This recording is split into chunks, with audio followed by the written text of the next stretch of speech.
Y'all, it's Sierra, aka Capricorn Moon Goddess, back with another video. This video is going to be on my current favorite tarot and oracle decks. So when I started this channel, I did a lot of deck walkthroughs or deck reviews where I would just go through the different decks that I was buying, show people the cards, so that way if you were interested in purchasing the deck but you wanted to see what the cards were, you could see what they look like before you buy them. And I haven't been doing that so much. I have been getting more decks, but I don't get as many as I used to because I started making my own decks. And I pretty much have what I need in my collection. So I only really get more decks if it's like they have cards that I've never seen before or words that I've never seen before. I'm more so focused on the words first and then the artwork because I'm just one of those people that I get a lot of messages from words themselves, especially because I read a lot, I do a lot of research. So words really stand out to me. So I'm just gonna go over, hopefully I can go over all of them. I think I picked out too many decks, so hopefully this video isn't too long. They're not in any particular order, so I'm just grabbing them as I go. So the newest deck that I have is the Sufi Tarot. Hopefully I am saying that correctly. But when I saw this, I just had to get this one. I really like how vibrant this deck is. So, and you know, cameras don't always do justice. So hopefully y'all see what I'm talking about. Maybe I'll turn on the light. Hold on, give me 1 second. Okay, y'all, so I went and turned on the light and opened the blind, so hopefully y'all can see it a little bit better. But I really like this deck. I like the color scheme. It's more of a Middle Eastern type of deck, which I really do gravitate towards Middle Eastern type of decks or like earthy type of decks. So the author, Ayeda, and I probably said that wrong, y'all. But anyway, I really like this deck. So like with this Six of Swords card, I don't know if you can see, but there are wings on the boat. So it's like the wings are guiding the boat, like you have angels or spirit guides helping you to move towards calmer water. So little details like that are details that I pay attention to and that I don't really see in other decks, but it tells you pretty much what the author was thinking about or what the illustrator was thinking about when they created the cards. Y'all hold on, my allergies are bad, so my eyes water. So anyways, with tarot specifically, all of the cards pretty much mean the same thing. So, you know, why would you want to keep buying tarot cards when they all mean the same thing? It's because the different artists have different perspectives, they have different artwork, and that can bring out different intuitive hits for you. That's why you're able to get so many different types of messages even though you're using the same type of cards. So these are some of the cards. So I like how even though it seems to be more of a Middle Eastern type of deck, it looks like there may be some African influence in here as well. So it is more inclusive. Like this sun card, this is a kind of a different take on the sun. It looks like one of the little boys is kind of sad and upset. And then the other boy, you can't really see because my camera's being stupid right now.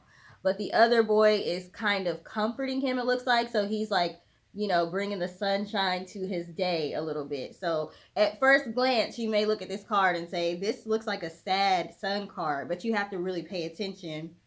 It's also easy for people to read that have not, or that are new to tarot, like the Six of Wands or the Six of Staffs. This clearly shows somebody won some type of battle or some type of victory, but it also shows the public recognition aspect because you can see the people in the crowd. So if you're new to tarot, it will be pretty easy for you to read using this deck. This is a Two of Cups. I like how they have like an older couple on here. You don't see that a lot. I love this alchemist card, which is the magician, but if you know me, I prefer the term alchemy over magician because I'm into science. I'm into research. So alchemy, it's the magician, but it's like the scientific aspect of it, in my opinion. And then we have the Son of Coins, and we have the Malika of Coins, which I believe Malika is queen. So again, it's kind of hard for y'all to probably see because my camera's not focusing, but I like the different cultural. This woman looks like she could be like maybe Asian or African or a mixture. So I like the different cultural representations, or she could be Middle Eastern. It's kind of hard to tell.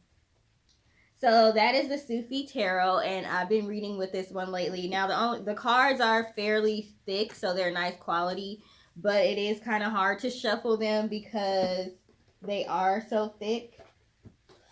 And I am a person with small hands, so like this is the deck, and so I have to shuffle it in two separate piles and then kind of just mix them together. But that's how it is when you have small hands.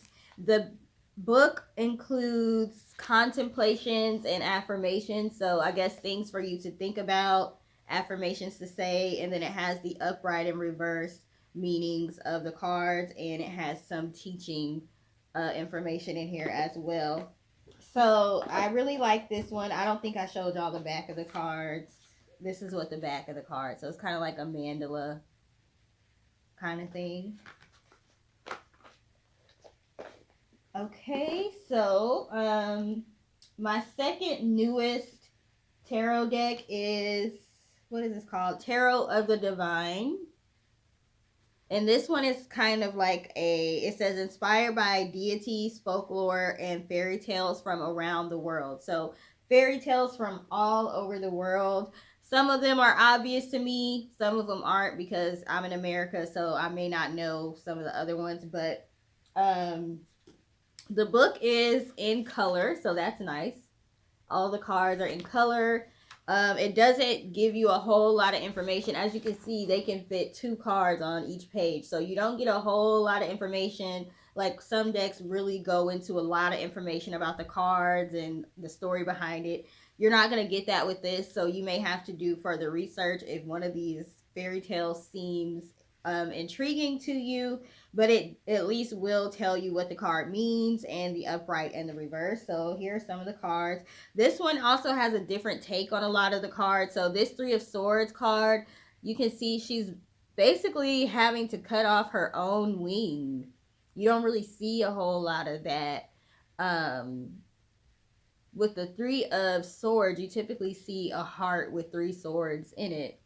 So this person might be causing harm to themselves, or you might have to sacrifice a portion of yourself to get where you want. You can get so many different meanings from that. So I like that it's a different take, like maybe even a darker take on the classic illustrations. So like with this 8 of Coins,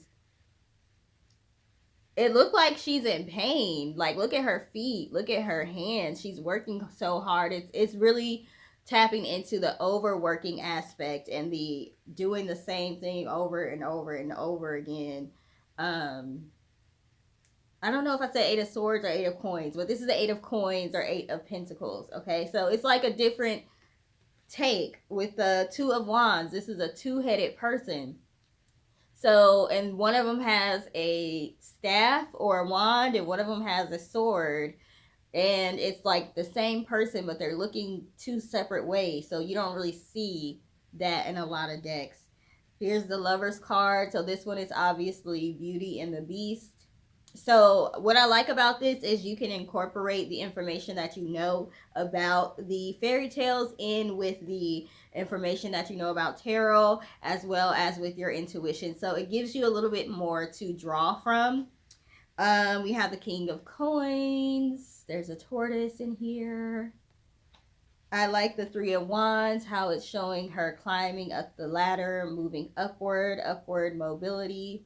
You can also see this as somebody fleeing something, so many different ways. This Knight of Coins. So there's a variety of different ethnicities represented. So that is the Tarot of the Divine. Oh, also these are linen type of cards, so I really like how they feel. They're very comfortable to shuffle, and I can actually shuffle like the horizontal way with these because they're small. I can't do that with a lot of other cards. I have to shuffle them like the vertical way, but with these I can actually shuffle them horizontally like the rest of the world. Okay, so this is what it looks like in the box. It has that little ribbon thing. Okay, so that is Tarot of the Divine. My other newest tarot deck is Mystic Palette Tarot by Ciro Marchetti, or is it Ciro Marchetti? I don't know.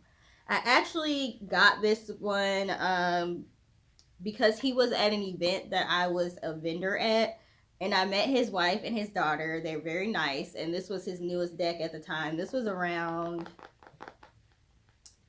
I don't know when this was. This was probably like in the summer or the spring of 2022.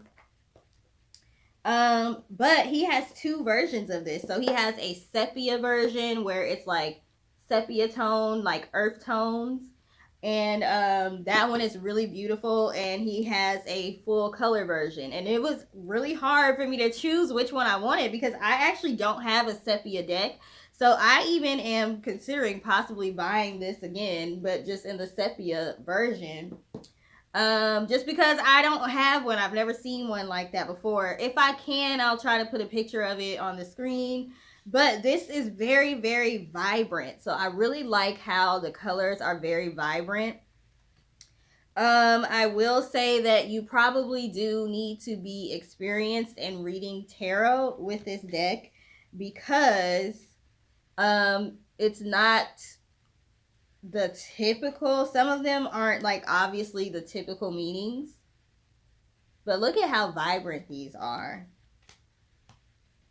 A little bit of diversity in the cards, not a whole lot, but a little bit. Also it's gilded, so it has gold edges.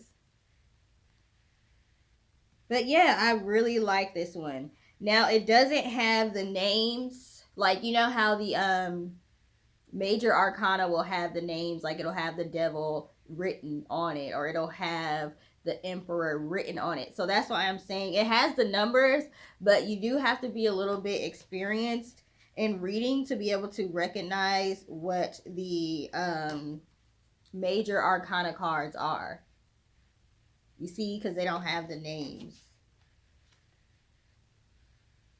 But I really like this one. Okay, like I said, I like how vibrant the cards are. He's trying to get a little bit more diverse. Usually his decks aren't really that diverse. I believe he has Italian ancestry, maybe, because I'm nosy, so I was talking to his wife about it. Yeah, I ask a lot of questions. Okay, so yeah, I really do like this deck, but again, like this one is nice. It's like the Day of the Dead, so you can guess this is like the death card. Very, very nice, vibrant deck. This isn't being offered, or last time I checked, this was not being offered on through the publishing company. So right now, this would be considered an indie deck. But maybe one day he will offer it through a publishing company because he does have decks that are already published by big publishing companies. I'm trying to find the book. So it comes with a book. It's like a soft cover book. It feels really nice, kind of like velvet or something. It's really soft. Most of the pages are black and white, but he does give a good amount of information. So I really like that. But some of the cards or some of the pages are in color. So the major arcana cards are in color. Let me see. Or he has like the kings, queens, knights, and things like that. He has those pages in color, and then the rest are black and white. And then this is him on the back. So anyways, I really like this one, and this is Ciro Marchetti, the Mystic Palette Tarot, and you can get this in two different color schemes, I should say. Okay, next, one of my favorites is the Crow Tarot. And at first, I was like, I do not want a tarot deck about crows. Like, what the heck? Like, but I actually really like this one. And she has a cat one, too. I think she calls it the Grimalkin Tarot or something. I want to get that one also. This deck is nice, thick cards. So it is a little harder to shuffle, but it's good quality cards. They are a little bit heavier, so sometimes they will fall in reverse, and I won't read it in reverse because I don't feel like it should be in reverse, but just because of, you know, the thickness, sometimes they'll fall out in reverse when you're shuffling. What was I about to say? This is a straight to the point deck, no fluff. It's just like, if you need to get to the point, this deck is going to get straight to the point, okay? I like this Seven of Wands, how the birds are kind of beneath, or you might not, this person up here on the cliff may not see them coming. It's almost like a sneak attack, okay? Being sneaky, but having to be ready for people that are going to try to come against you. So I like that one. It's a nice, vibrant deck, but it's not, it's kind of like muted or matte, the color, but it's still vibrant at the same time. I don't really know how to explain it, but for some reason she's able to capture like personality in these birds on here. I really like this death card because it shows the aspects of the rebirth. So you see the death at the bottom, and then you see the bird or the soul rising above. So it represents more than just an ending, but an ending and a beginning as well. So I really like her take on the death card, because a lot of people are afraid of the death card, but it doesn't always mean death, or, you know, it can mean the ending of something and the beginning of something new. She has a pretty good amount of information in her guidebook. I really am not one that cares too much about what's in the guidebook, because I just use my intuition anyway. There are only certain decks where I actually will read the guidebook anyway. Is that it for tarot? Okay, so that is it for my favorite tarot decks right now. So I'm going to end this video and make another video for the Oracle decks, because this one is already getting too long. So stay tuned. I will be uploading the Oracle version of this video right after this one. Thank you for taking the time to watch. If you have any favorite Oracle decks, if you have any favorite tarot decks, please feel free to let us know in the comment section. It may be one that I have already, or it may be one that I want to check out. Thank you and have a great day. Bye.